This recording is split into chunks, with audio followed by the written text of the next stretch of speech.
Hello, everybody, and welcome back to the Classical Music Indy Host Challenge, brought to you by the National Bank of Indianapolis.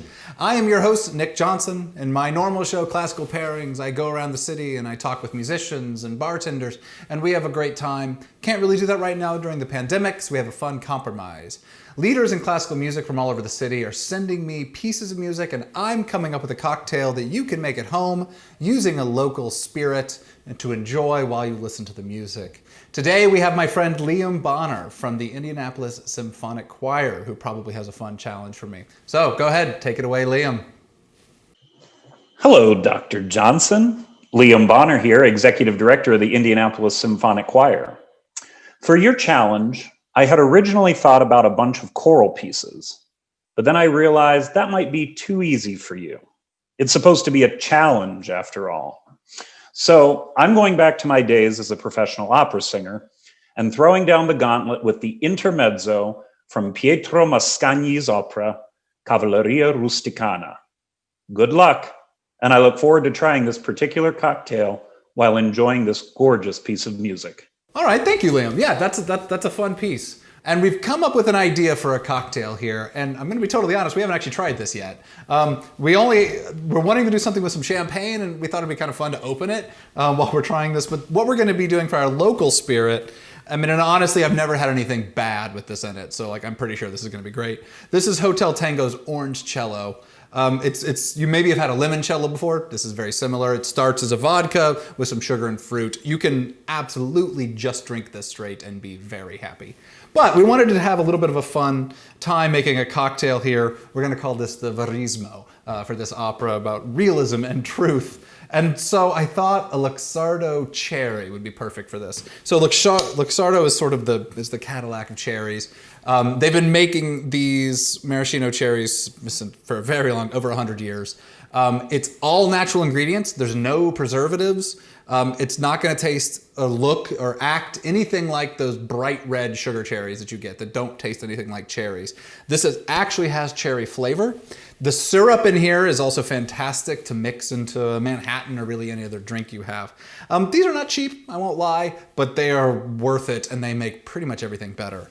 And we're going to be mixing this with a sparkling wine for this drink, and I think it's going to work out really well. So we're going to start with an ounce of Hotel Tango's Orangecello. Again, oh, I just spilled a little bit, so I'm going to add a little more. Oh no, okay. Because again, this stuff is really fantastically delicious. I now need to open up some sparkling wine. Hey, look at that. And we're going to go ahead and we're just topping this.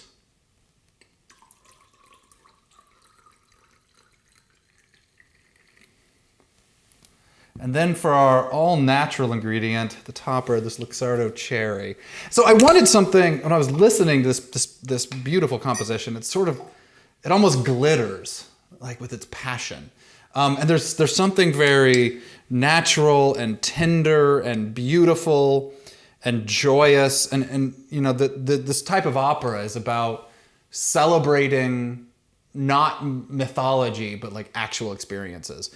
And there's only 3 ingredients in this, but they're all really fantastic. You're gonna get the sparkle and the glitter from the sparkling wine. You're gonna get this sweet orange flavor from the Orangecello. And then the Luxardo cherry is just this decadent, beautiful complement to almost literally anything. Oh, I even missed a little in the glass. That's okay. There, I'll rescue it. I'm going to give this just a little stir. You can never stir too aggressively with sparkling wine. But if you notice, the color is just getting a little more rich and a little more mature.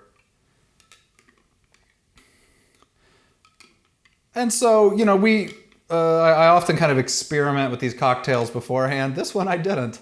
So I'm about to taste this for the first time.